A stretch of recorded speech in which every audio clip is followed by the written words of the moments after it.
శౌరి ఒక్కడే నడుస్తున్నాడు రోడ్డు మీద. నడవలేక పడుతూ లేస్తూ కాళ్ళు ఇడ్చుకుంటూ నడుస్తున్నాడు. మసక మసక చీకటి. ఎటుపోతున్నాడో తెలియటం లేదు. గొంతు తడారిపోతోంది.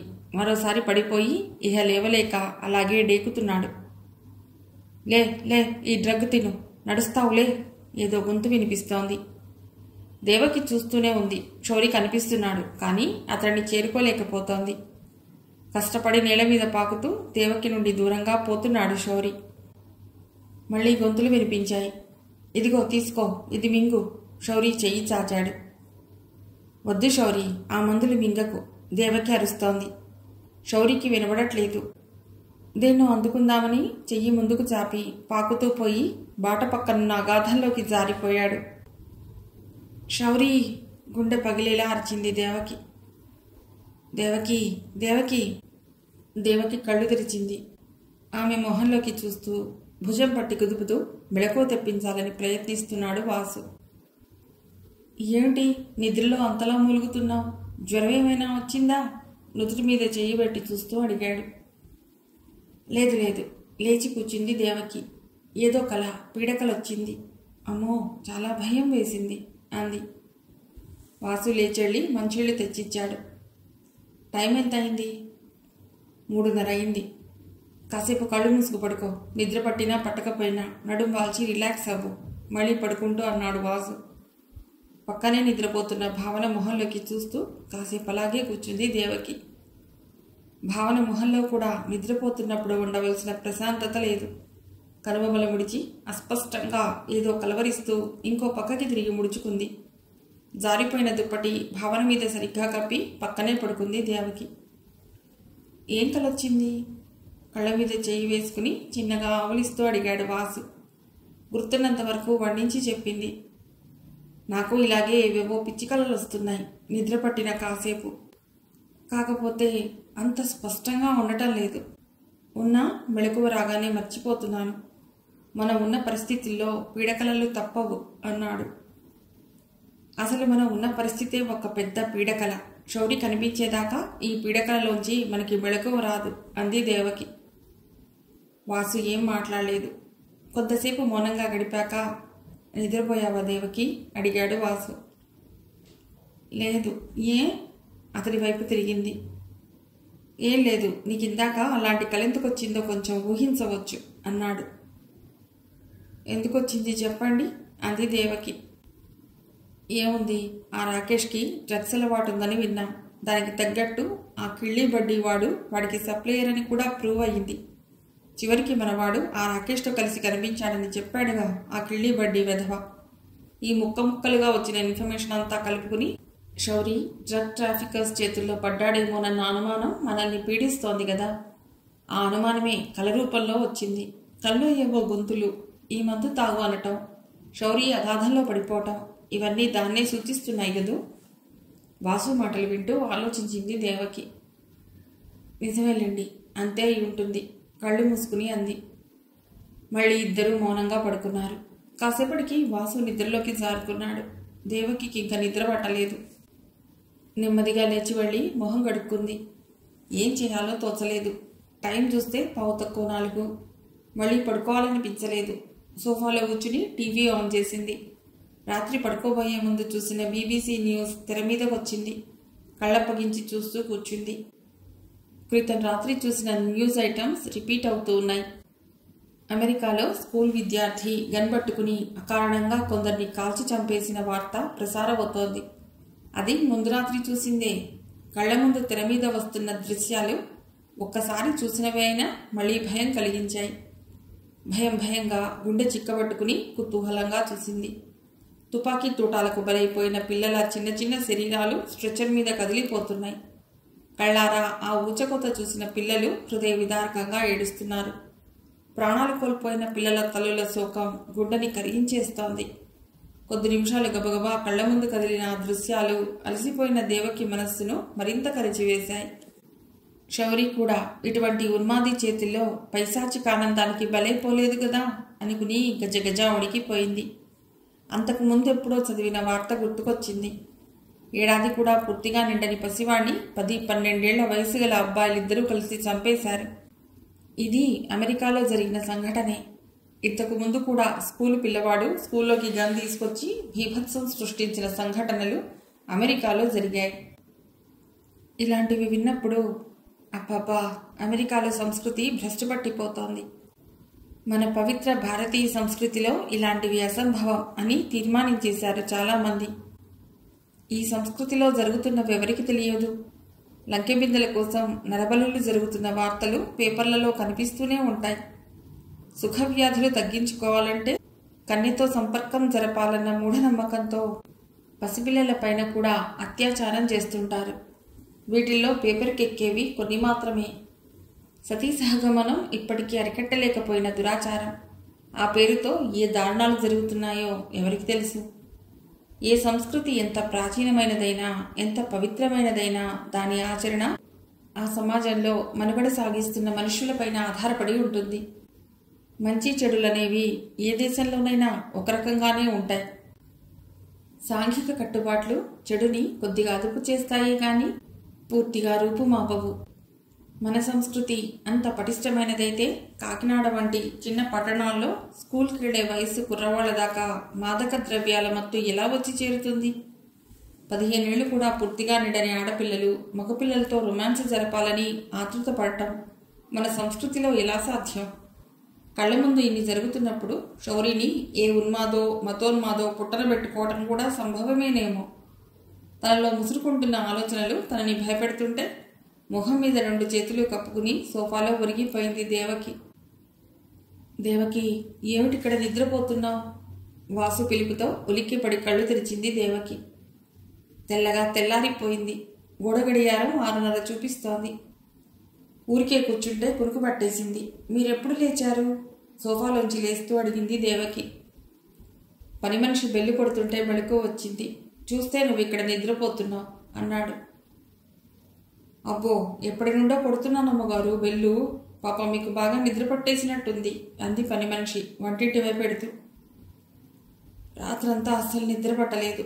తెల్లవారుజామున ఇక్కడ సోఫాలో కూర్చుంటే నిద్ర వచ్చింది. పట్టిన నిద్రేదో గాఢంగా పట్టేసిందిలే, అందుకే ఓ పట్టాన మెళకువ రాలేదు. తను కూడా వంటింట్లోకి ప్రవేశిస్తూ అంది దేవకి.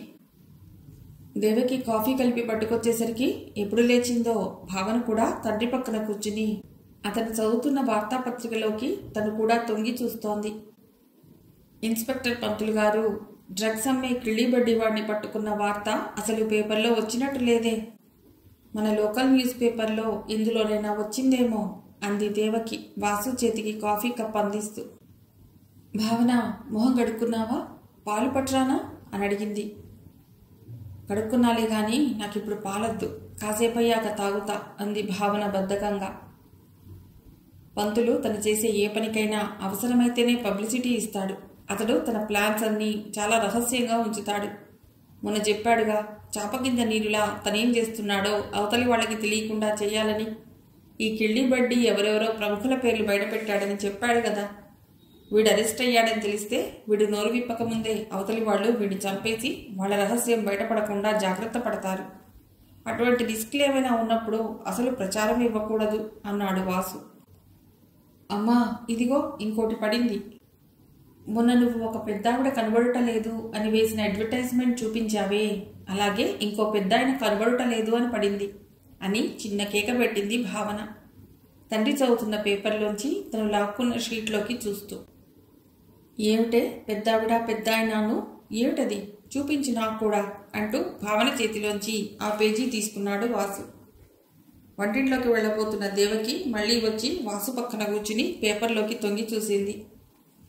బాక్స్ కట్టిన పెద్ద ప్రకటన, తప్పిపోయిన వ్యక్తి మొహం ప్రస్ఫుటంగా కనిపించేంత ఫోటోతో సహా. భావన ఆ పేజీ తీసేసుకునే ముందు ఆ ఫోటో చూశాడు గాని అదెవరైనా పెద్ద పారిశ్రామికవేత్త మరణిస్తే వేయించిన శ్రద్ధాంజలి అనుకుని వివరాలు చదవలేదు. ఈ ఫోటోలోని వ్యక్తి పేరు భరత్ రంజన్. వయస్సు 45 సంవత్సరాలు. తెల్లని ఛాయ. ఇతడు ఒక ఎన్ఆర్ఐ. 2 నెలల క్రితం భారతదేశంలోని బంధువులను చూడటానికి వచ్చాడు. వచ్చిన వెంటనే శ్రీ బాబా స్వామి ఆశ్రమానికి స్వామీజీ సందర్శనార్థమై వెళ్లిన తర్వాత తిరిగి రాలేదు. ఇతడి గురించి సమాచారం అందించిన వారికి తగిన పారితోషికం ఇవ్వబడును అని ఉంది ప్రకటనలో. ఇంకా అతడు వెళ్ళిపోయిన నాడు ధరించిన దుస్తుల రంగులు, పాస్పోర్ట్ వివరాలు లాంటివన్నీ ఇవ్వబడ్డాయి. అమ్మా, మీ ఫ్రెండ్ గురించి ఆవిడ కూతురు రాసినట్టు ఈయన గురించి ఎవరు రాశారో ఈ యాడ్లో పడలేదేమో అడిగింది భావన. దేవకి మళ్ళీ చూసింది. నిజమే, ఈ ప్రకటన ఇచ్చిన వారి పేరేదీ లేదు. సమాచారం అందించవలసినది పోస్ట్ బాక్స్ అడ్రస్కు. ఇంతకీ ఇది చెప్తున్న మీ ఫ్రెండ్ ఎవరు అడిగాడు వాసు కుతూహలంగా. కమల్ని గురించి పడ్డ ప్రకటనని, తనకి తెలిసిన సమాచారాన్ని క్లుప్తంగా చెప్పింది దేవకి. ఆమె చెప్పటం ముగించేసరికి, ఇదిగో డాడీ, అమ్మ వాళ్ళ ఫ్రెండ్ అంటూ చిన్న పేపర్ క్లిప్పింగ్ తెచ్చి చూపించింది భావన. ఇదేమిటి, దీన్ని దాచావా? దేవకి ఆశ్చర్యంగా అడిగింది.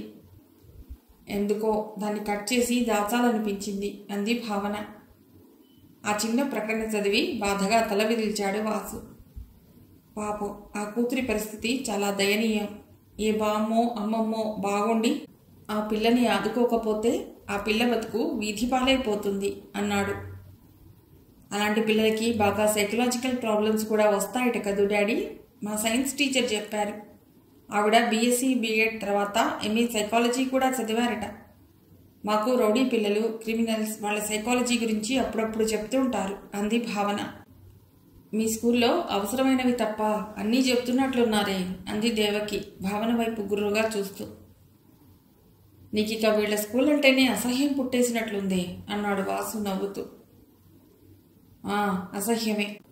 ఆ రాకేష్ లాంటి వాళ్ళున్న వెధవ స్కూల్లో మన వాణ్ణి వేయకుండా ఉండుంటే మనకి కష్టం వచ్చేదే కాదు అంది దేవకి.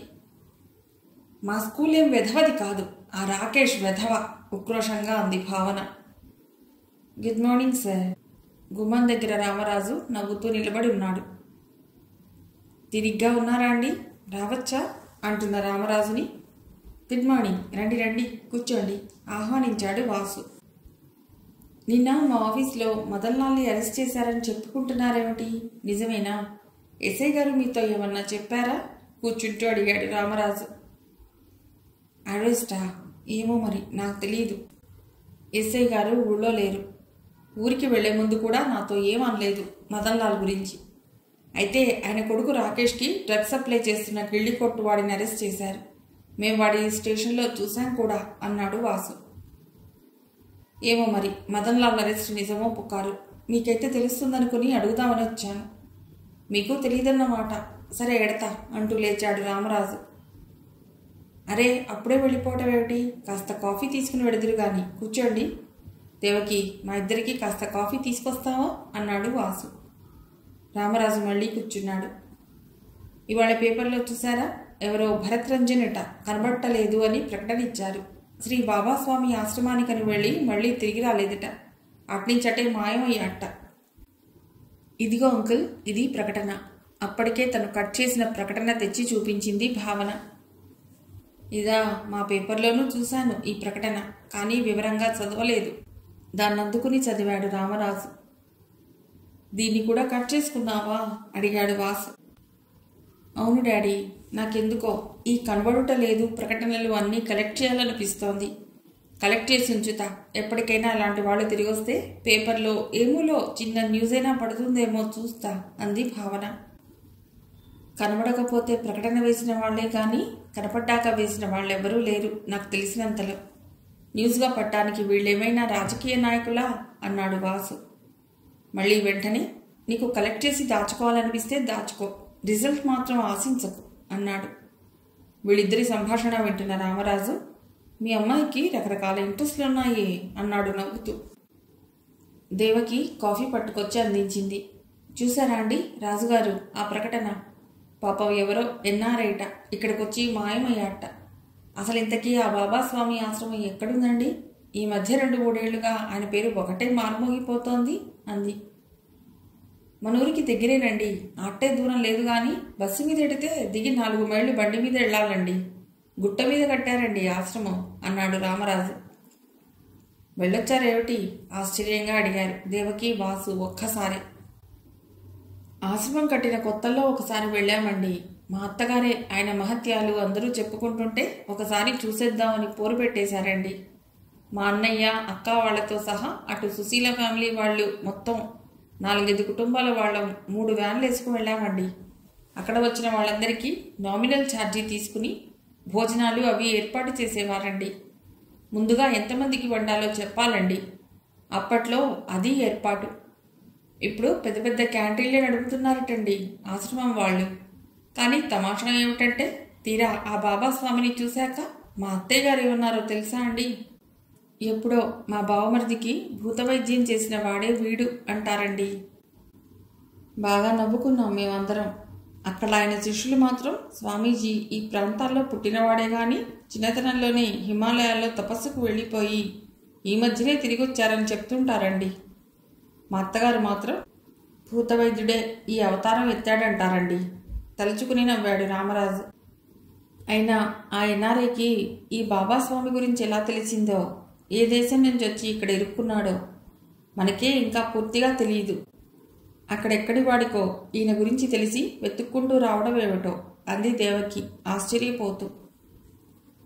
దేని గురించి తెలిసినా తెలియకపోయినా ఇలాంటి బాబాలు స్వామీజీల గురించి మాత్రం ఒకళ్ళ గురించి ఒకళ్ళకి వాయువేగంతో సమాచారం పాకిపోతుందిలే. దీనికి ఏ హైటెక్ అవసరం లేదు. రోజులలా ఉన్నాయి. ప్రతి వాళ్ళకి ఏవో సమస్యలు ఉంటూనే ఉంటాయి. ఏ పుట్టలో ఏ పాముందో అన్నట్టు గుళ్ళు గోపురాలతో పాటు బాబాలని స్వామీజీలని కూడా దర్శించుకోవటం జరుగుతూ ఉంటుంది అన్నాడు వాసు. అవునులేండి, ఎవరో అంజనం వేస్తున్నారంటే నేను వెళ్ళానుగా. అలాగే, కానీ ఇతడెవరో వేరే దేశం నుండి వచ్చాడు. అదే నాకు ఆశ్చర్యంగా ఉంది. అయ్యో, ఫారెన్ వాళ్ళు మనకన్నా ఇదిగా వస్తారండి. వాళ్ళు మనశ్శాంతి మనశ్శాంతి అంటూ మనశ్శాంతి కోసం స్వామీజీలను ఆశ్రయిస్తారండి. అసలే ఫారెన్ వాళ్ళ డబ్బుతోటి ఆశ్రమం మొదలెట్టడం, అభివృద్ధి చేయటం అన్నీ జరిగాయంటారండి. మేము వెళ్ళినప్పుడు కూడా ఫ్రాన్స్ నుండి ఒక జంట, స్విట్జర్లాండ్ నుండి ఓ జంట వచ్చి ఉన్నారండి. ఇహ అమెరికా వాళ్ళైతే చెప్పనక్కర్లేదండి. ఏకంగా ఓ 15 మంది టూరిస్ట్ గ్రూపుల వారు ఉన్నారండి అక్కడ. ఇప్పుడు మీరు ఆశ్చర్యపోయినట్టే మేము ఆశ్చర్యపోయామండి అన్నాడు రామరాజు. స్విట్జర్లాండ్ నుండి కూడానా? ఆశ్చర్యపోయింది దేవకి. మాకు భలే ఆశ్చర్యం వేసింది. అయ్యో, వీళ్ళు నాకంటే ఎరిదద్దమ్మల్లా ఉన్నారే అని మా అత్తగారొక్కటే నవ్వులటండి అన్నాడు రామరాజు. ఈయన మొహం మదన్లాల్ మొహంలా ఉంది అంది భావన తను కట్ చేసిన ప్రకటనని తదేకంగా చూస్తూ. మదన్లాలా? వాడెవడే మధ్యలో అన్నాడు వాసు భావన వైపు విస్తుపోయి చూస్తూ. అవునండి, రాకేష్ వాదన్ని గురించి చెప్తున్నట్టుంది అన్నాడు రామరాజు. ఓ, ఆ మదన్లాలా? అతడి నువ్వెప్పుడు చూశావు? వాసు అడిగాడు. మా స్కూల్ ఫంక్షన్ అన్నింటికి వస్తాడుగా. చెప్పానుగా, ఇప్పుడు ఆయనే మా స్కూల్ కమిటీ ప్రెసిడెంట్ అని అంది భావన. భరత్ రంజన్ అన్న పేరు, కొంచెం మొహంలో ఫీచర్స్ నార్త్ ఇండియన్ లాగే ఉన్నాడులే. మదన్లాల్కి ఏమైనా దగ్గర చుట్టమేమో. ఎప్పుడో ఈ చుట్టాలని చూడటానికి వచ్చినప్పుడు ఈ బాబాస్వామి మీద గురి కుదిరింటుంది అన్నాడు వాసు. ఆలు లేదు చూలు లేదు సామెతలాగా ఉంది. అది మదన్లాల్ పోలికలున్నాయనటము, దానికి మీరేదో ఊహించి కథలు అల్లేయటమును వెక్కిరించింది దేవకి. అందరికీ నవ్వొచ్చింది. ఏమోలేండి, వాసుగారి ఊహ కూడా కరెక్టేమోలేండి. అసలు మదన్లాల్ వాళ్ళు హిందీ వాళ్ళే అయినా అతడి ముత్తాత కాలం నుండి ఇక్కడే బిజినెస్ చేసుకుంటూ సెటిల్ అయిపోయారటండి. మదన్లాల్ పెళ్ళాం మాత్రం యూపీలోనే పుట్టి పెరిగిన మనిషిటండి. పెళ్ళయ్యేదాకా ఆవిడ పుట్టిన ఊరు పొలిమేర దాటలేదటండి. పెళ్లి కాగానే ఒక్కసారి ఇంత దూరం రావటం, తన వైపు వాళ్ళెవరూ ఈ చుట్టుపక్కల లేకపోవటం, ఇవన్నీ కలిసి ఆవిడ కొంచెం మెంటలైందిటండి. ఇదంతా మా ఆవిడ సేకరించిన సమాచారం లేండి అన్నాడు రామరాజు లేచి నిలబడి. వస్తానండి, మదన్లాల్ గురించి మీకేమైనా తెలుస్తుందేమోనని ఊరికే వచ్చానండి, వెళ్ళొస్తా. మీరు ఇవాళ ఆఫీస్కి వెళ్తున్నారా అండి అడిగాడు గుమ్మం వైపు నడుస్తూ. ఇంకా నీవేలేండి, అవసరమైతే వెళ్ళొస్తున్నా అంతే అన్నాడు వాసు. వంటింట్లో పని ముగించుకుని వాసు పక్కన కూర్చుంది దేవకి. పొద్దుటి నుండి మీతో ఓ విషయం మాట్లాడాలనుకుంటున్నా అంది ఉపోద్ఘాతంలా. ఏమిటో చెప్పు, చేతిలో పుస్తకం పక్కన పడేసి అడిగాడు వాసు. మా వాళ్ల మాటలా ఉన్నా మీ అమ్మగారు వాళ్ళకి చౌరీ సంగతి ఇన్ఫార్మ్ చేయటం మంచిదేమో అంది. చూద్దాంలే, ఇంకో 2 రోజులాగి చూడవచ్చు అన్నాడు వాసు. వాళ్ళని కూడా లేనిపోని బాధకి గురి చేయటం ఎందుకు అని ఆలోచించండి, చెప్పకపోయినా బాధపడతారు మరి, అది ఆలోచించాలిగా అంది దేవకి.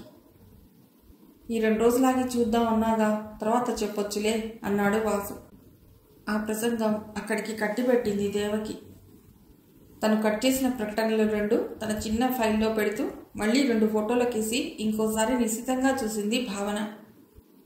కమలిని, భరత్ రంజన్, భలే ఉన్నాయి పేర్లు, ఎక్కడున్నారో ఏమైపోయారో అనుకుంటూ ఫైల్ మూసేసి సొరుగులో పెట్టింది. కమలిని లారీ కింద పడి ప్రాణాలు వదిలేసిందని, హత్య కావింపబడ్డ భరత్ రంజన్ శరీరం 6 అడుగుల లోతు గోతిలో మట్టిలో మట్టిగా కలిసిపోతోందని భావనకే కాదు, అసలు ఈ ప్రపంచానికి ఎప్పటికైనా తెలిసే అవకాశాలు చాలా తక్కువ. భరత్ రంజన్ చాలా ఏళ్ల క్రితం కాకినాడలోనే ఇంజనీరింగ్ చదివాడు. తన వారంతా ఆ చుట్టుపక్కలే సొంత వ్యాపారాలు, పరిశ్రమలు ఏర్పాటు చేసుకుని సెటిల్ అయి ఆస్తులు సంపాదించారు. వాళ్లలో కోటీశ్వరులైన వాళ్ళు కూడా ఉన్నారు. భరత్ రంజన్ మనస్సు మాత్రం అప్పట్లో వ్యాపారం వైపు మొగ్గు చూపలేదు. నాకు అమెరికాలో పై చదువులకి సీట్ వచ్చింది, పంపిస్తావా, కొంత ఖర్చు అవుతుంది అడిగాడు తండ్రిని. నువ్వు పై చదువులు చదువుతానంటే ఎందుకు పంపను, మహారాజులా పంపుతా. నిజంగానే సీట్ సంపాదించావా, ఊరికే ఖర్చు పెట్టుకుని అక్కడికి వెళ్ళి ఏదో చూసుకోవచ్చులే అనుకుంటున్నావా అనుమానంగా అడిగాడు తండ్రి. ఆయన పెద్దగా చదువుకోలేదు. భరత్ రంజన్ తనకి సీటు కన్ఫర్మ్ అయిన కాగితాలు ఆయనకి చూపించినా అర్థం అవ్వదు. నిజంగానే సీట్ వచ్చింది చెప్పాడు భరత్. సరే వెళ్ళు, ఏమేమి చదవాలనుకున్నావో అన్నీ చదువు, కొన్నాళ్ళు కావాలంటే అక్కడ ఉద్యోగం కూడా చెయ్యి, 5-6 ఏళ్ళు. తర్వాత మాత్రం తిరిగి నువ్వు అక్కడ సంపాదించిన అనుభవసారం ఇక్కడ మన ఫ్యామిలీ బిజినెస్ ఇంకా అభివృద్ధి చేయడానికి ఉపయోగించు. మనం కూడా ఇంటర్నేషనల్ మార్కెట్లో ప్రవేశించడానికి కృషి చేయి. అలా అయితేనే వెళ్ళు అమెరికాకు అన్నాడు ఆయన. అసలు ఈ ఫ్యామిలీ బిజినెస్, ఈ కాంటాక్ట్స్ పెంచుకోవటం, కాంటాక్ట్ సంపాదించటం, బంధువులు బంధాలు, ఈ వల్లోంచి తప్పించుకోవాలన్న కోరికతోనే అతడు విదేశాల్లో చదువులకు ఆకర్షితుడయ్యాడు. తండ్రి ఏమో ఎక్కడికి వెళ్ళినా తిరిగి ఇంటికి రావాలంటాడు. సరే, ఇంకో 8 ఏళ్ల తర్వాత మాట, అప్పటికేమవుతుందో ఎవరు చెప్పగలరు. ఇప్పటికి ఈయన మాటలకి ఊ కొట్టేస్తే పోలా అనుకున్నాడు భరత్. సరే తిరిగి వస్తా మాటిచ్చాడు తండ్రికి. ఈ కొడుకు మాట నిలబెట్టుకుంటాడన్న నమ్మకం ఆ తండ్రికి కలగలేదు. అయినా సరే అన్ని ఏర్పాట్లు చేసి కొడుకును అమెరికా పంపాడు. భరత్ అమెరికా గడ్డ మీద అడుగుపెట్టిన మరుక్షణం తననెప్పటి నుండో పట్టి పీడిస్తున్న కనబడని సంకెళ్లన్నీ ఒక్కసారిగా తెగిపోయినట్టు అనిపించింది. జీవితంలో మొట్టమొదటిసారి సంపూర్ణ స్వేచ్ఛాజీవినయ్యాననుకున్నాడు. అక్కడి సంస్కృతిలోని ప్రతి అంశం అతడికి నచ్చింది. స్ట్రిక్ట్గా అందరూ పాటించే పంక్చువాలిటీ నుండి ఏ ఇన్హిబిషను లేని శ్వేత జాతీయుల లైంగిక స్వేచ్ఛ వరకు అన్నీ అద్భుతంగా కనిపించాయి. కష్టపడి పనిచేయటానికి వెనుదీయని మనస్తత్వం, పడ్డ కష్టానికి తగ్గ ప్రతిఫలాన్ని ఇవ్వగలిగే యాజమాన్యాలు, ఇవేవి ఇప్పట్లో భారతదేశంలో సంభవించవు. ఉంటే ఈ దేశంలోనే ఉండాలి అని నిశ్చయం చేసుకున్నాడు. అంతేకాదు, బతికితే ఈ దేశస్థుల పద్ధతిలోనే బతకాలి అని కూడా నిర్ణయించుకున్నాడు. అతిగా వాళ్లతో తిరగకు. నీతో ఎంత స్నేహం మొలకబోసినా వాళ్ళు నిన్నెప్పటికీ కలెక్ట్గానే చూస్తారు. నిన్ను వాళ్లతో సమానంగా యాక్సెప్ట్ చెయ్యరు. జాగ్రత్త, కంగు తినేస్తావు అనేవాడు భరత్తో పాటు కాకినాడలో ఇంజనీరింగ్ చదివి అక్కడ చేరిన నరసింహం. నో ప్రాబ్లం, వాళ్ళు నా మొహం మీద ఉమ్మేసినా సరే తుడుచుకుపోతాను గాని ఉమ్మేస్తానేమోనని భయపడి వాళ్ళ స్నేహం వదులుకోను అనేశాడు భరత్. ఒకరోజు నరసింహం లెక్చర్ అంతా విన్నాక నరసింహం మొహం మార్చుకున్నాడు. భరత్తో మాట్లాడటం మానేశాడు.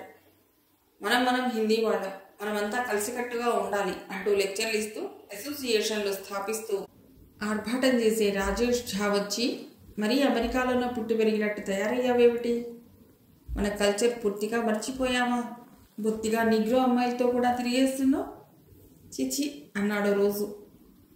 తల మీద ముసుగులేసుకుని సింధూరు పూసేసుకుని మహాపతివ్రత వేషాలేస్తూ మొగుడిని సతాయించి పీడించి అత్తమామలతో పోట్లాటలు పెట్టుకుని రాద్ధాంతాలు చేసే మన దేశపు కల్చర్ ట్రెడిషన్ ఆడవాళ్ళ కన్నా మినీలు బికినీలు వేసుకుని స్వేచ్ఛగా తిరిగే ఈ ఆడవాళ్లలో హిపోక్రసీ తక్కువ.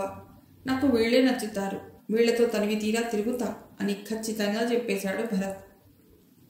నరసింహానికి రాజేష్కి భరత్ రంజన్ చెప్పిన సమాధానాలు తెలియని వాళ్ళు అతడికి సలహాలు ఇస్తూనే ఉన్నారు, హెచ్చరికలు చేస్తూనే ఉన్నారు. మన కల్చర్ అని గుండె బాదుకునే వాళ్ళందరినీ ఒక మూక కింద కట్టిపారేశాడు భరత్. ఒకరోజు ఇండియన్ స్టూడెంట్స్ అందరూ కలిసి అరేంజ్ చేసుకున్న పార్టీకి అటెండ్ అయి అందరికీ కలిపి ఒకే సమాధానం ఇచ్చేశాడు. మీరంతా చాలా ఇరుకైన పరిధిలో గిరి గీసుకుని ఆ గిరి దాటకుండా మడికట్టేసుకుని అదే కల్చరు, అదొక్కటే సాంప్రదాయం అనుకుంటున్నారు. నేను మీ హద్దులకు అవతల స్వేచ్ఛగా నిలబడ్డానని నన్ను చూసి ఈర్షపడి మీ గిరిలోకి నన్ను లాగాలని తంటాలు పడుతున్నారు. కానీ మీరందరూ ఒకటి మర్చిపోతున్నారు. మన సాంప్రదాయంలోనే బతకాలని మీకంత దురదగా ఉంటే మన దేశంలోనే బతకొచ్చుగా. ఇక్కడి డబ్బు కావాలి కానీ ఈ కల్చర్ మాత్రం నీచం అంటారు. ఇదంతా హిపోక్రసీ. అందులోంచి బయటపడి మీరు సంతోషంగా ఉండండి. అంతేకాని నన్ను మీలో కలవమని సలహాలు మాత్రం ఇవ్వకండి. నా జోలికి రాకండి. అతడి ఈ లెక్చర్ విన్న వాళ్ళెవరూ మళ్ళీ అతడితో స్నేహం చేయలేదు. వాళ్ళందరినీ ఇరుకు పరిధిలో ఇరుక్కుపోయారన్నాడు. కానీ స్వేచ్ఛ అనుభవించాలన్న ఆత్రం, ఆబా తనని మరో పరిధిలోకి, మరో విషవలయంలోకి తోసుకుపోతోందన్న సంగతి అతడు గమనించలేదు. రెండు ఎక్స్ట్రీమ్కి మధ్యస్థంగా మరో సవ్యమైన బాట ఉంటుందని, స్వేచ్ఛ విశృంఖలతల మధ్య తేడా ఉంటుందని అతడు గ్రహించలేదు. చదువు పూర్తవుతూనే కోరుకున్న ఉద్యోగం దొరికింది. చేతి నిండా డబ్బు, బంధాలు లేని ఒంటరితనం, కోరికలు కళ్ళాలేని గుర్రాలై కదం తొక్కాయి. అందుబాటులోకి వచ్చిన ప్రతి ఆనందాన్ని అనుభవించాడు. కొడుకు తిరిగి రాడని అనుమానించినా ఏదో ఆశ మిణుకుమిణుకుమంటుంటే చాలా కాలం ఎదురు చూశాడు భరత్ తండ్రి. మీ అందరిలోకి వాడికొక్కడికే బాగా పెద్ద చదువు అబ్బింది. కానీ ఏం లాభం? ఆ చదువు ఫలితం వాడికే తప్ప కుటుంబానికి అందలేదు అంటుండేవాడు ఆయన మిగతా కొడుకులతో. కళ్ళకు కనబడకుండా దూరదేశంలో ఉండిపోయిన కొడుకుని తలుచుకుంటూనే కన్ను మూశాడు ఆయన. తండ్రి మరణవార్త విన్నప్పుడు మిగతా కుటుంబంతో తనకున్న ఆ ఒక్క లింకు తెగిపోయినందుకు ఓ రకంగా సంతోషించాడు భరత్. తండ్రికి అబద్ధపు వాగ్దానం చేసినందుకు అతడెప్పుడూ బాధపడలేదు. కానీ తండ్రి ఉన్నంతకాలం మనసులోని అట్టడుగు పొరల్లో సన్నని ముల్లులా అపరాధ భావం కలుక్కుమంటుండేది అప్పుడప్పుడు. ఇప్పుడు ఆ చిన్న ముళ్ళు కూడా మాయమైంది. ఏ బాధ లేదు. పని ఉండి ఆడవాళ్లతో తిరిగి తిరిగి మొహం మొత్తేస్తున్న రోజుల్లో మరో ప్రయోగం చేశాడు భరత్. వివాహబంధం అవసరం లేకుండా నచ్చిన అమ్మాయితో కాపురం పెట్టే వెసులుబాటు ఉంది కదా ఈ దేశంలో అని తనకి నచ్చిన జేన్ అనే అమ్మాయిని తెచ్చుకుని సహజీవనం మొదలెట్టాడు. జేన్ చదువుకున్నది అయినా స్వభావ సిద్ధంగా సోమరిపోతూ. కాపురం పెట్టిన కొత్తల్లోనే బాబోయ్ నేను 2 గుర్రాల స్వారీ చేయలేను, చేస్తే ఉద్యోగం లేదా ఇంటి పని, ఏదో ఒకటే చేయగలను అని డిక్లేర్ చేసి ఇంటి పని ఎన్నుకుని ఉద్యోగం మానేసింది. ఇంటి పని ఇద్దరం కలిసి చేసుకుందాం, అప్పుడు పని ఎక్కువ ఉండదు, ఇద్దరికీ ఉద్యోగము ఉంటుంది, ఇంటి పని తక్కువ అవుతుంది అని భరత్ నచ్చ చెప్తే ఒప్పుకోలేదు. అలాగైతే మనం దేన్ని పర్ఫెక్ట్గా చేయలేం, నీకు తెలియదులే అని అతడి నోరు మోయించింది తనేదో పెద్ద పర్ఫెక్షనిస్ట్ లాగా. ఒక్క 10 రోజులు ఇంటిని అద్దల్లా శుభ్రంగా పెట్టింది. భరత్కి ఇష్టమైనవన్నీ వండి పెట్టింది. 11వ రోజు నుండి తెచ్చిపెట్టుకున్న శ్రద్ధ ఓడిపోయి స్వభావ సిద్ధమైన సోమరితనం గెలవటం ప్రారంభమైంది. భరత్ ఆఫీస్కి వెళ్లే టైం అయినా జేన్ నిద్రలేచేది కాదు. తన బ్రేక్ఫాస్ట్ తనే చేసుకుని ఆమెను నిద్ర లేపకుండానే వెళ్ళిపోయేవాడు. సాయంత్రం ఇంటికి వచ్చేసరికి షాపింగ్కి వెళ్ళాను, ఫ్రెండ్స్ పిలిస్తే వెళ్ళాను లాంటి లేఖలు స్వాగతం పలికేవి. జేన్ వదిలిపోయిన అంట్లు కూడా తనే తోముకుని వంట చేసుకునేవాడు భరత్. ఎప్పుడూ ఏదో అత్యవసరమని డబ్బు తీసుకుంటూనే ఉండేది. సేవింగ్స్ అన్నీ కరిగిపోయే రోజు అట్టే దూరం లేదనిపించింది భరత్కి. కాస్త ఖర్చు తగ్గించుకోకూడదా అన్నాడు రోజు. ఇంత పీనాసి వాడిని ఎక్కడా చూడలేదు. మీ ఏషియన్స్ అంతా ఇంతే, నా ఫ్రెండ్స్ చెప్తూనే ఉంటారు, బుద్ధి తక్కువై నీ దగ్గర చేరా అని ఏడ్చి రాద్ధాంతం చేసేది. ఒక్క 4 రోజులు గడిచేసరికి ఇక ఈ సహజీవనం భరత్కి రోత పుట్టేసింది. ఓ రోజు ఆఫీస్లో ఒక మిత్రుడితో తన కష్టాలు చెప్పుకున్నాడు భరత్. ఏ డ్రెస్లో ఉన్నా ఆడాళ్ళు ఆడాళ్లే బ్రదర్, ఎందుకు దిగాలి రొంపిలోకి, ఎంతో కొంత ఇచ్చి వదుల్చుకో అని సలహా ఇచ్చాడు వాడు. ఎందుకు ఇవ్వాలి, ఇదేమన్నా పెళ్లి విడాకులున్ననా భరణం ఇవ్వటానికి రోషంగా అన్నాడు భరత్. అడిగితే ఇచ్చేయి, సిద్ధాంతాలు మాట్లాడకు, లేకపోతే అనుభవిస్తావు హెచ్చరించాడు వాడు. ఇంటికెళ్ళాక ఆలోచించి స్నేహితుడి సలహా పాటించడమే నయం అని నిశ్చయించుకున్నాడు. నీ దాన నువ్వు పోవటానికి ఎంత తీసుకుంటావు అని అడిగాడు. జేన్ నిర్మొహమాటంగా నిర్దయగా ఒక రేటు చెప్పింది. ఇచ్చి ఓ దండం పెట్టాడు. వెళ్ళిపోయింది. పీడా పోయింది. ఇహ జన్మలో ఇలాంటి పొరపాటు ఎప్పుడూ చెయ్యను అనుకుని లెంపలేసుకున్నాడు. రోజూ ఒక్కతే జీవితానికి స్వస్తి చెప్పి రోజుకొకతి జీవితం మళ్లీ కొనసాగించాడు. హోమోసెక్షువల్స్ సిగ్గు బిడియం గోడలు పగలగొట్టి వీధులకెక్కి హక్కులు సాధించుకున్న రోజులు వచ్చేశాయి. అది కూడా అనుభవించవలసిన ఆనందమే అనిపించింది భరత్కి. అనుకున్నదే తడువుగా ఆ ప్రపంచంలోకి లంఘించాడు. అతి త్వరలో బైసెక్షువల్గా ఫ్రెండ్ సర్కిల్లో కీర్తి గడించాడు. మనసులో మోహం కొత్త లోకాల్లో కొత్త సుఖాలకై అరులు చాచుకుంటూ విజృంభిస్తుంటే దేహం మాత్రం తట్టుకోలేక శిథిల పథంలోకి మొదటి అడుగు వేసింది. భరత్కి ఊహ తెలిసాక పెద్దగా అనారోగ్యం ఏమీ చేయలేదు. మొదటిసారి తన రోగలక్షణాలు చూసుకుని గాబరా పడిపోయాడు. ఒక డాక్టర్ ఫ్రెండ్కి చూపించుకున్నాడు. అతడు ఎగ్జామిన్ చేసి నవ్వాడు. నీ లైఫ్ స్టైల్లో ఉన్న రిస్కే ఇది నాయన. అదృష్టవంతుడివి.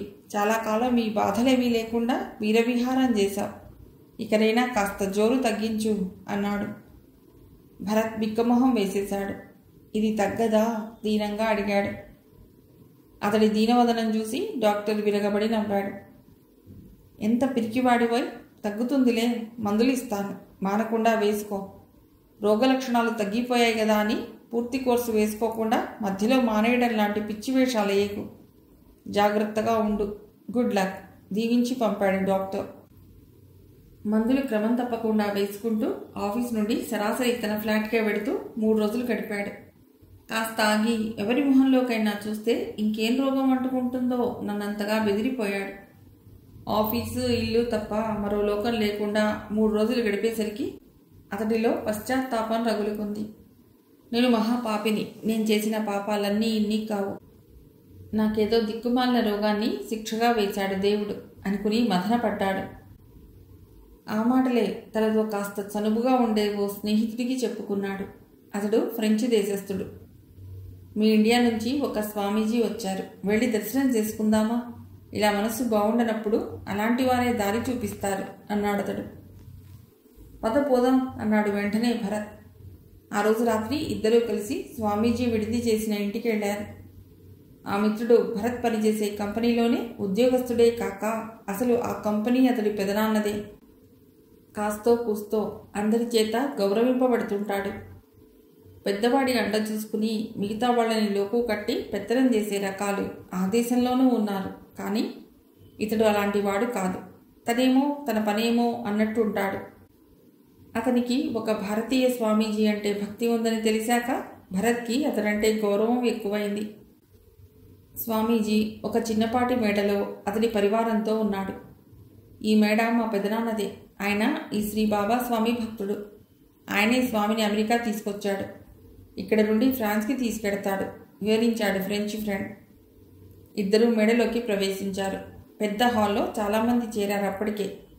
కింద 3 పెద్ద హాల్స్ ఉన్నాయి. పైన మామూలుగా 2 బెడ్రూమ్లు, లివింగ్, డ్రాయింగ్, కిచెన్. మామూలు ఫ్లాట్ లాగానే ఉంటుంది. మా పెదనాన్న కంపెనీ బోర్డ్ కాన్ఫరెన్స్కి, ఫ్యామిలీ ఫంక్షన్స్కి వాడుతుంటాడు ఈ బిల్డింగ్. అవతలి హాల్లో 200 మంది ఒకేసారి భోజనం చేయడానికి వీలుగా ఉంటుంది. ఇంకో హాల్ చిన్న కాన్ఫరెన్స్, మీటింగ్లు ఇలాంటి వాటికి ఉపయోగపడుతుంది. ఈ పెద్ద హాలు నిండిపోయినప్పుడు ఆ చిన్న హాలు వెయిటింగ్ హాల్గా యూజ్ చేస్తుంటారు. బిల్డింగ్ గురించి చెప్పాడు మిత్రుడు. ఆ హాల్లో బాబాస్వామి గురించి ఎదురు చూస్తున్న వాళ్లలో కొందరు భారతీయులున్నా ఎక్కువ మంది విదేశీయులేనని గమనించాడు భరత్. కొంతసేపటికి వేదిక మీదకొచ్చాడు బాబాస్వామి. అందరూ గౌరవంగా లేచి నిల్చున్నారు. 2 చేతులు పైకెత్తి అందరినీ ఆశీర్వదించి సింహాసనం మీద సుఖాసీనుడయ్యాడు శ్రీ బాబాస్వామి. యోగశక్తి, ముక్తి మార్గం లాంటి మాటలు ఉపయోగించి 10 నిమిషాల సేపు ప్రసంగించాడు. భరత్కి ఆయన ప్రసంగం ఒక్క ముక్క అర్థం కాలేదు. ప్రసంగం ముగిశాక అందరూ బాబాస్వామి పాటకి చేతనైనట్టు వంత పాడుతూ భజన చేశారు. ఒక శిష్యుడు హారతి చూపిస్తే అందరూ కళ్ళకద్దుకున్నారు. హారతి పళ్ళల్లో డాలర్ల కట్టలు రాలే. రకరకాల స్వీట్లు చిన్న చిన్న అరటి ఆకు ముక్కల్లో ప్రసాదంగా పంచిపెట్టబడ్డాయి. స్వీట్లన్నిటి మీద సువాసన వెదజల్లుతున్న తులసి ఆకులు చల్లబడి ఉన్నాయి. ఇంత రుచికరమైన మిఠాయి జన్మలో ఎప్పుడూ తినలేదు భరత్ చెప్పాడు మిత్రుడితో. అతడు అవునన్నట్లు తలూపి, బాబాస్వామి చేసే మిరాకిల్స్ ఇంకా రుచిగా ఉంటాయి. అతని ఉద్దేశం ఏమిటో భరత్కి అర్థం కాలేదు. తర్వాత బాబాస్వామి స్టేజ్ దిగి భక్తుల మధ్యలోకి వచ్చి కొందరిని వేలితో చూపి వెళ్ళిపోయాడు. అలా బాబాస్వామి వేలితో చూపిన ఆరుగురిలోనూ భరత్ కూడా ఉన్నాడు. ఆ ఆరుగురిని ఆగమని, మిగతా వాళ్ళని వెళ్ళిపోమని చెప్పారు శిష్యగణం. నువ్వు చాలా అదృష్టవంతుడివి. మొదటిసారి నేను పర్సనల్ ఇంటర్వ్యూకి పిలిచాడు బాబాజీ. నాకు ఈ అదృష్టం ఎప్పుడూ దొరకలా. Okay, all the best. కరచాలనం చేసి వెళ్ళిపోయాడు ఫ్రెంచ్ ఫ్రెండ్. అందరూ వెళ్ళిపోయాక ఒక్కొక్కరిని మేడ మీదికి పంపారు శిష్యులు. తన అవకాశం కోసం ఎదురు చూస్తూ కూర్చున్న భరత్ కొందరు శిష్యులు తమలో తాము తెలుగులో మాట్లాడుకోవటం విన్నాడు. బాబాస్వామి కూడా తెలుగువాడేనేమో అనుకున్నాడు. భరత్ తనతో రమ్మన్నట్టుగా సైగ చేశాడు ఒక శిష్యుడొచ్చి. మౌనంగా అతడి వెనకే వెళ్ళాడు భరత్. ఒక హంసతూలికా తల్పం లాంటి దాని మీద మధ్యగా మఠం వేసుకుని కూర్చున్నాడు బాబాస్వామి. అటు ఇటు మెత్తని ద్రిళ్ల మీద చేతులు అంచారు. ఇద్దరు శిష్యులు చెరో పక్కా నిలబడి ఉన్నారు. భరత్ ఇండియన్ అని గ్రహించి ఆప్కా శుభ్ నామ్ అని అడిగాడు బాబాస్వామి మంచం పక్కన నిలబడ్డ శిష్యుడు. నేను తెలుగు మాట్లాడగలను, బాబాస్వామి వైపు చూస్తూ చెప్పాడు భరత్. బాబాస్వామి చిరునవ్వులు చిందించాడు. నా పేరు భరత్ రంజన్, మాది కాకినాడ, అక్కడే ఇంజనీరింగ్ చదివాను అన్నాడు భరత్. ఆ ప్రాంతంలోనే మా ఆశ్రమం వెలిసింది, చూసావా అడిగాడు బాబాస్వామి. నేను ఇండియా వెళ్ళి చాలా కాలమైంది అన్నాడు భరత్. ఇక్కడికి వచ్చాక మళ్ళీ ఆ దేశం అసలు వెళ్ళలేదని చెప్తే జన్మభూమి అంటే అంత నిర్లక్ష్యమే అని కోపగిస్తాడేమోనని జంకాడు. ఈసారి వచ్చినప్పుడు ఆశ్రమానికి వచ్చి మమ్మల్ని కలుసుకో అన్నాడు బాబాస్వామి. సరే స్వామి, చేతులు జోడించి చెప్పాడు భరత్. మౌనంగా కాసేపు భరత్ని పైనుండి కింది దాకా పరిశీలిస్తున్నట్లుగా చూశాడు బాబాస్వామి. ఏది, ఇలా వచ్చి కూర్చో భక్త అన్నాడు మంచం పక్కనున్న స్టూల్ చూపిస్తూ. భరత్ వెళ్ళి కూర్చున్నాడు. మనసు నిండా మదనుడేరా భక్త నీకు. శ్రీకృష్ణుడి కరుణ నీపై చాలా ఉంది. కాకపోతే గత కొద్ది కాలంగా శరీరం సహకరించటం లేదు. మరమ్మత్తు అవసరమైంది దేహానికి అన్నాడు బాబాస్వామి. అదిరిపోయాడు భరత్. కొన్ని క్షణాలు తన వైపు నిశితంగా చూసి తన స్వభావం, అస్వస్థత అన్నీ కనిపెట్టేశాడు. Really great. స్టూలు దిగి ఆయన ముందు మోకరిల్లాడు. చిద్విలాసంగా నవ్వాడు బాబాస్వామి. మీరే నాకు గురువు, దేవుడు. ఇక నుండి నా సమస్యలన్నింటికీ పరిష్కారం మీరే సూచించాలి అన్నాడు భరత్ పట్టలేని ఆనందంతో. మరోసారి మందహాసం చిందించాడు బాబాస్వామి. నీ గురువుకు మూలికా వైద్యం తెలుసురా భక్త, చేయించుకుంటావా నా చేత వైద్యం విలాసంగా దిండ్ల కానుకుని ప్రశ్నించాడు. మహాప్రసాదం స్వామి అన్నాడు భరత్. చిన్నప్పుడు చూసిన పౌరాణిక జానపద సినిమాల్లో డైలాగుల ప్రభావంతో మునిగి తేలుతూ. పద అంటూ మంచం దిగాడు బాబాస్వామి. శిష్యులిద్దరూ భరత్ని ఇంకో గదిలోకి తీసుకెళ్లి పడుకోబెట్టి దుస్తులుడదీశారు. కళ్ళతోనే పరీక్షించి తల పంకించి వెళ్ళిపోయాడు బాబాస్వామి. భరత్ లేచి దుస్తులు తొడుక్కుని వచ్చి బాబాస్వామికి మంచం పక్కన నేల మీద కూర్చున్నాడు. వేరే గదిలోంచి చేతిలో ఏవో పొట్లాలు పట్టుకునొచ్చి మంచం మీద కూర్చున్నాడు బాబాస్వామి. ఇదో ఈ భస్మం కలుపుకుని పరగడుపుని సేవించు. ఈ చిన్న చిన్న మూలికలు ఓ చెంచాడు తీసుకుని గ్లాసుడు నీళ్లలో మరిగించి కషాయం చేసుకుని రోజుకు 3 సార్లు సేవించు. మొదటి రోజునే మార్పు కనిపిస్తుంది నవ్వుతూ చెప్పాడు బాబాస్వామి. పొట్లాలు అందుకుని కళ్ళకద్దుకున్నాడు భరత్. ఇక వెళ్ళిరా, మేమిక్కడ 3 రోజులు ఉంటాం. మరోసారి దర్శనం చేసుకోవాలంటే మేము వెళ్లేలోగా రావచ్చు అని టీవీగా చెప్పాడు బాబాస్వామి. అలాగే స్వామి. స్వామి పాదాలకు నమస్కరించి వచ్చేశాడు భరత్. ఆ రాత్రి కషాయం చేసుకుని తాగాడు. మర్నాడు తేలితో భస్మం కలిపి మింగాడు. పొద్దున్న డోసు కషాయం మహాభక్తిగా తాగాడు. ఆఫీస్కి వెళ్ళి కాస్త తీరిక దొరకగానే ఫ్రెంచ్ ఫ్రెండ్ కలుసుకున్నాడు. నన్ను 2 క్షణాలు నిశితంగా చూసి నా స్వభావం, నా జబ్బు అన్నీ కనిపెట్టేశారు బాబాస్వామి. నిజంగా ఆయన చాలా గ్రేట్. నా రోగానికి మందు కూడా ఇచ్చారు. 1 డోసు పడగానే ఎంతో రిలీఫ్ ఫీల్ అవుతున్నాను అని చెప్పాడు. ఫ్రెంచ్ ఫ్రెండ్ గంభీరంగా నవ్వాడు. స్వామీజీ తన గురించి అంత కరెక్ట్గా ఎలా చెప్పగలిగాడు అని ఆశ్చర్యపోతూనే ఉన్నాడు భరత్ ఓ 2 రోజుల పాటు. ఫ్రెంచ్ ఫ్రెండ్ అతని పెదనాన్న చాలా కాలంగా బాబాస్వామి అనుయాయులు అవ్వటం వల్ల ఫ్రెంచ్ ఫ్రెండ్కి భరత్ గురించి, బాబాస్వామికి సమాచారం అందించే అవకాశం ఉండి ఉంటుందన్న చిన్న విషయం అప్పటి ఎక్సైట్మెంట్లో భరత్కు తట్టలేదు. మరో 3 రోజులు మామూలు మందులు, బాబాస్వామి ఇచ్చిన మందులు అన్నీ వేసుకున్నాడు. మర్నాడు పొద్దునకి సిమ్టమ్స్ పూర్తిగా మాయమయ్యాయి. ఇది ఖచ్చితంగా స్వామి మందుల మహిమే అనుకున్నాడు భరత్. ఆ రోజు సాయంత్రం స్వామి దర్శనానికి వెళ్ళి హారతి పళ్ళల్లో $500 వేశాడు. మబ్బుల మధ్య నుండి సూర్యకిరణాలు ప్రసరించి భూమిని వెచ్చబరిచినట్టు గడ్డం మీసాల గుబురులోంచి బాబాస్వామి దరహాస కిరణాలు భరత్ మీదికి ప్రసరించి అతని హృదయాన్ని చల్లబరిచాయి. ఆ రోజు కూడా పర్సనల్ ఇంటర్వ్యూకి భరత్ని పిలిచాడు. శరీరానికి మందిచ్చారు. మనశ్శాంతికి కూడా మందివ్వండి స్వామి అని అర్థించాడు భరత్ ఆయన పాదాల వద్ద కుదురుగా కూర్చుని. శరీరం మరమ్మత్తు కాలేదురా భక్త, మనశ్శాంతి అదే దొరుకుతుంది అన్నాడు బాబాస్వామి. అలా కాదు స్వామి, నేను ఇన్నాళ్ళు గడిపింది పాపపు బతుకు. ఈ పాపాల నుండి నాకు విముక్తి మార్గం చూపించండి ఆయన పాదాలు పట్టుకుని అన్నాడు భరత్. దేని నుండిరా విముక్తి? నీ నుండి నీకే విముక్తి కావాలా? అది చావుతోనే సాధ్యం, మరో మార్గం లేదన్నట్టు చెయ్యి తిప్పాడు స్వాముల వారు. సరిగ్గా అర్థం కాలేదు భరత్కు. అంటే నేను చచ్చేదాకా నేను ఇలా పాపాల కూపంలోనే బతకాలా? సూటిగా అడిగాడు. ఏది పాపం, ఏది పుణ్యం? ఎదురు ప్రశ్న వేశాడు బాబాస్వామి. అదేమిటో ఆయనే చెప్తాడు లెమ్మని మౌనం వహించాడు భరత్. దేహంతో మోహానందాన్నంతా జుర్రుకొమ్మని నిన్ను సృష్టించి పంపాడురా సృష్టికర్త అన్నాడు బాబాస్వామి. అంటే ఇలా బ్రతకడం తప్పు కాదా? ఇది మన సంస్కృతి కాదని విమర్శిస్తున్నారు కొందరు దీనంగా అన్నాడు. విమర్శిస్తారా? విమర్శిస్తారు. వినేవాడుంటే విమర్శించేవాడు ఉంటాడు. వినిపించుకోకు. ఖజురహో మన సంస్కృతి కాదా? కోణార్క్ మన సంస్కృతి కాదా? కామసూత్రాలు మన సంస్కృతిలో ఉద్భవించినవే కదా. ఏం తెలుసురా విమర్శించే వాళ్ళకి? ప్రశ్నల పరంపర పిడుగుల్లా కురిపించాడు బాబాస్వామి. అతడి పాదాల మీద తలబెట్టి కొట్టేసుకున్నాడు భరత్. కళ్ళు తెరిపించారు మహానుభావ. నాకిక ఏ సందేహాలు లేవు. మీ అనుమతి ప్రకారం నడుచుకుంటాను. కళ్ళల నుంచి ఆనంద భాష్పాలు వర్షిస్తుంటే చెప్పాడు భరత్. పోయిరా దీవించి పంపాడు బాబాస్వామి.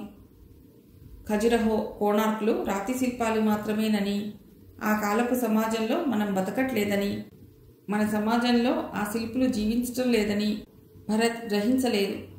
పాతకాలంలో సెక్స్ ఎడ్యుకేషన్ కోసం ఆ శిల్పాలు చెక్కించి ఉంటారన్న సిద్ధాంతం తానెక్కడో ఎప్పుడో చదివినట్లు గుర్తొచ్చినా ఆ జ్ఞాపకాన్ని నిర్లక్ష్యం చేసి బాబాస్వామి మాటనే గ్రహించాడు భరత్. ఆ కాలంలో బౌద్ధమత ప్రభావంతో యువకులంతా సన్యాసులుగా మారుతుంటే వారిని గృహజీవనానికి మరల్చటం కోసం ఆనాటి రాజులు యువతకు టిటిలేషన్ కోసం కూడా ఈనాటి వల్గర్ సినిమాల్లాగా వాటిని నిర్మింపజేసి ఉండవచ్చునని ఒక ఫ్రెండ్ చెప్పిన థియరీ కూడా ఆ సమయంలో భరత్కు జ్ఞాపకం రాలేదు. ఇప్పుడు మనం చూస్తున్న శిల్పాల్లో అప్పటి శిల్పకళా నైపుణ్యం, ఇంజనీరింగ్ వైభవం మనకి తెలియవస్తుంది. కానీ అదే మన సంస్కృతి, అంతకంటే ఏం లేదు అన్న భ్రమలో మనం ఉండనక్కర్లేదన్న విషయం భరత్కెవరూ చెప్పలేదప్పుడు. చెప్పినా అప్పుడు తనున్న స్థితిలో వినిపించుకునేవాడు కాదు. తనని ట్రీట్ చేస్తున్న డాక్టర్ దగ్గర అపాయింట్మెంట్ తీసుకుని వెళ్ళాడు. ఇంకా కోర్స్ పూర్తవ్వలేదుగా, అప్పుడే వచ్చామే, ఇంకేదైనా కొత్త ప్రాబ్లమా అడిగాడు ఆయన.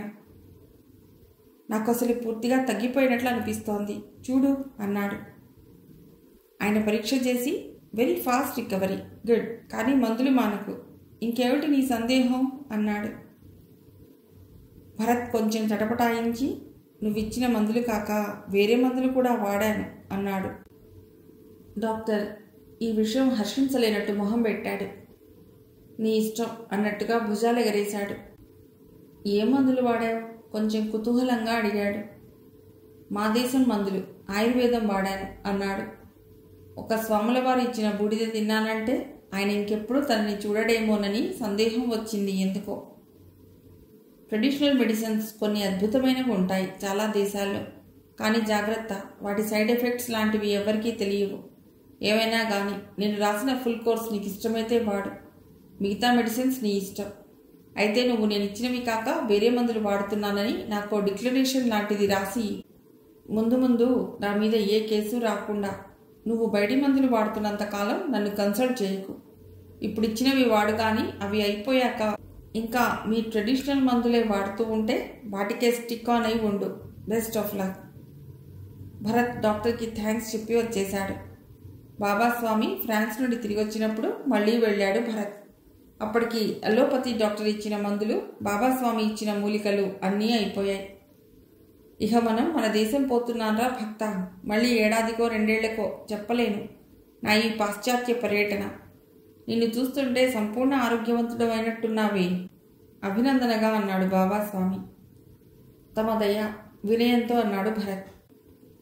ఇదిగో ఈ మూలికా కషాయం రోజు కొంచెం సేవించు, శరీరం గట్టిపడుతుంది. మరో పొట్లం అనుగ్రహించారు స్వాముల వారు. నిజంగా బాబాస్వామి ఇచ్చిన కషాయం ఫలితమో లేక కేవలం మానసికమో గాని భరత్లో ఇదివరకెన్నడూ లేనంత శక్తి, ఉత్సాహం పుంజుకున్నాయి. రెట్టింపు ఉత్సాహంతో ఎప్పట్లాగే జల్సా జీవితాన్ని కొనసాగించాడు. తెలిసిన వాళ్ళందరితోనూ బాబాస్వామి మహాత్మ్యాన్ని పొగిడి పొగిడి చెప్పాడు. వాళ్లలో కొందరు క్రానిక్ ప్రాబ్లమ్స్తో బాధపడుతున్న వాళ్ళు బాబాస్వామి మళ్ళీ వస్తే తనని ఆయన దగ్గరకు తీసుకువెళ్ళమని ఫ్రెంచ్ మిత్రుడికి విన్నపాలు చేసుకున్నారు. అత్యుత్సాహంగా 6 నెలలు గడిపేసరికి కొద్దిగా శక్తి తగ్గినట్టు అనిపించింది భరత్కి. మరో 6 నెలలు గడిచేసరికి శరీరం మరీ బలహీనపడిపోయినట్టు ఫీలింగ్ కలిగింది అతడికి. బాబాస్వామిని మళ్ళీ దర్శనం చేసుకుని మందేదైనా తీసుకోవాలి అన్న ఆత్రం పెరిగిపోయింది. స్వామీజీ మళ్ళీ ఎప్పుడొస్తారు అంటూ ఫ్రెంచ్ ఫ్రెండ్ చుట్టూ తిరిగాడు. ఆయన ఇప్పట్లో రాకపోతే నేనే ఓసారి ఇండియా వెళ్ళొస్తాను అన్నాడు అతడితో. ఆయన ఇప్పుడు ఇండియాలో లేడు, మళ్ళీ టూర్లో ఉన్నాడు. ఇంకో 2 నెలల్లో ఇక్కడికి తీసుకొస్తాను అని చెప్పాడు ఫ్రెంచ్ ఫ్రెండ్. భరత్ సంతోషం పట్టలేకపోయాడు. బాబాస్వామి వచ్చిన రోజునే దర్శనానికి వెళ్ళాడు. పర్సనల్ ఇంటర్వ్యూ పిలుపు మాత్రం 3 రోజులు వరుసగా పెడితే 3వ రోజు దొరికింది. ఏమిరా భక్త, కామదహనం జరిగినట్టుందేమిరా మోహం. ఆరోగ్యం శ్రద్ధగా కాపాడుకోవటం లేదా? కషాయం విధి తప్పకుండా సేవిస్తున్నావా అడిగాడు బాబాస్వామి.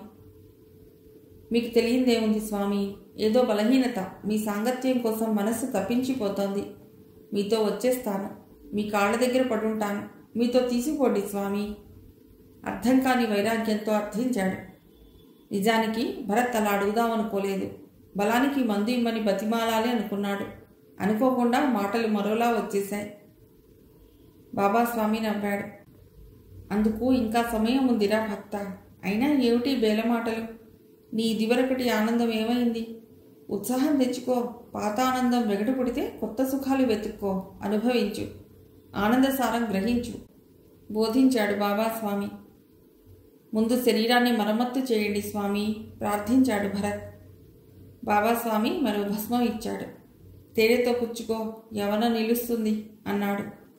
దాన్ని భరత్ కళ్ళకద్దుకుని ఇంటికి తెచ్చుకున్నాడు. బాబాస్వామి పర్యటన ముగించుకుని మరో దేశం వెళ్ళిపోయాడు. బాబాస్వామితో మాట్లాడిన సంతృప్తితో ఆయన భస్మం మహత్యమో గాని భరత్ మళ్ళీ బలం పుంజుకున్నాడు. అయితే ఈసారి ఒక్క 2 నెలలు అయ్యేసరికే బలహీనపడిపోయాడు. అప్పుడప్పుడు కొంచెం జ్వరమో జలుబో ఇలాంటి చిన్న చిన్న రుగ్మతలు తప్ప మరే విధమైన ఇతర లక్షణాలు కనిపించేవి కావు. బాబాస్వామి దర్శనం కోసం దిగులు పట్టడం వల్లనే ఈ బలహీనత. ఇది కేవలం మానసికమే అన్న నమ్మకంతో డాక్టర్ల వద్దకు వెళ్లకుండా ఉపశాంతికేవో మందులు కొని వేసుకుంటూ గడిపాడు. ఇంకో 2 నెలలు అలా గడిపాక ఇక బాబాస్వామిని కలుసుకోకపోతే బతకలేమేమో అన్నంత భయం వేసి ఇండియాకి వెళ్లాలని నిశ్చయించుకున్నాడు. స్వదేశాన్ని వదిలిపెట్టాక దాదాపు 25 ఏళ్ల తర్వాత మళ్ళీ ఆ దేశానికి వెళ్లాలని కోరిక పుట్టడానికి బాబాస్వామి కారకుడయ్యాడు. నువ్వు ఇండియాకి వెళ్ళేటప్పటికి ఇంకా బాబాస్వామి ఇండియాకి రాడేమో అన్నాడు ఫ్రెంచ్ ఫ్రెండ్. పర్వాలేదు, ఇన్నేళ్ల తర్వాత ఇంటికెడుతున్నాను కదా. ఎలాగూ 1-2 నెలల్లో మా వాళ్ళందరి దగ్గర గడుపుతాను. స్వామీజీ వచ్చాకే ఆశ్రమానికి వెళతాను. కంపెనీ నుండి 4 నెలల సెలవు తీసుకున్నాను. నేను ఇప్పటి వరకు ఎప్పుడూ లీవ్ తీసుకోలేదు కదా. వెంటనే శాంక్షన్ చేసేశారు చెప్పాడు భరత్. అక్కడ తన వాళ్ళందరికీ ఇవ్వటానికి చిన్న పెద్ద కానుకలు ఏవేవో కొన్నాడు. అన్నదమ్ములిద్దరికీ, అక్కలకి, ఎవరెవరికి ఎంతమంది పిల్లలో మొదలైన వివరాలేవీ సరిగ్గా గుర్తులేవు. అందరికీ పనికొచ్చే చిన్న చిన్న పుస్తకాలు చాలా కొన్నాడు పిల్లలందరికీ పంచటానికి. ముంబైలో దిగే వరకు అతడి ఆరోగ్యం బాగానే ఉంది. అక్కడి నుండి హైదరాబాద్ ఫ్లైట్లో కూర్చున్నప్పటి నుండి ఏదో డిస్కంఫర్ట్ మొదలైంది.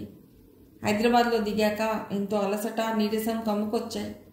ఆ రోజంతా పూర్తిగా నిద్రపోయి విశ్రాంతి తీసుకుంటే గాని కాకినాడ వరకు ఇక ప్రయాణం చేయలేననుకున్నాడు. టాక్సీ తీసుకుని కాస్త డీసెంట్గా కనిపించిన హోటల్ దగ్గర దిగాడు. రూమ్ తీసుకుని మంచం మీద పడి గాఢ నిద్రపోయాడు. నిద్ర 1-2 గంటల పాటు మాత్రమే పట్టింది. బాగా జ్వరం వచ్చి ఒళ్ళంతా ఆవిర్లు పుడుతున్నంత వేడి పుట్టి మెళుకువ వచ్చేసింది. మిగిలిన కథ తర్వాతి భాగంలో.